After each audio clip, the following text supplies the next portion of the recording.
চিত্রনায়ক সালমান শাহ হত্যা মামলায় নতুন মোড়। গ্রেফতার করা হয়েছে খলনায়ক ডনকে। ভোরে উমরা হজ করতে সৌদি আরব যাওয়ার সময় বিমানবন্দরে ইমিগ্রেশন পুলিশ তাকে আটকে দেয়। পরে সিআইডি তাকে গ্রেফতার দেখিয়ে আদালতে হাজির করে। আদালতের নির্দেশে ডনকে পাঠানো হয়েছে কারাগারে। চিত্রনায়ক সালমান শাহ কি আত্মহত্যা করেছিলেন নাকি তাকে পরিকল্পিতভাবে হত্যা করা হয়েছে?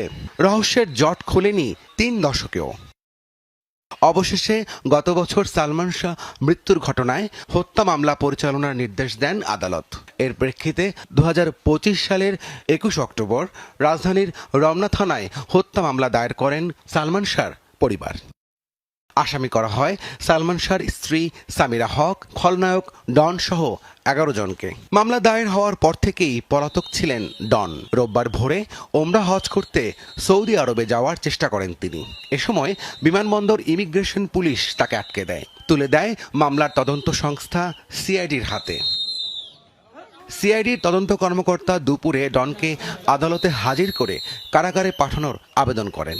শুনানি শেষে ঢাকার মেট্রোপলিটন ম্যাজিস্ট্রেট তাকে কারাগারে পাঠানোর নির্দেশ দেন। তাকে গ্রেপ্তার করে নেওয়া হয়েছে এবং আপনি সিআইডি গ্রেপ্তার করতে রিমান্ড নিতে পারবে, যে কোনো সময় নিতে পারবে।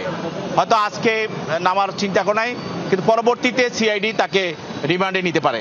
এদিকে সিআইডির অধীনে চলছে সালমান শাহ হত্যা মামলার তদন্ত কার্যক্রম। তবে এরই মধ্যে ৮ বার পিছিয়েছে তদন্ত প্রতিবেদন দাখিলের সময়। সবশেষ আগামী ৩০ আগস্ট প্রতিবেদন জমা দেওয়ার নতুন দিন ধার্য করেছেন আদালত।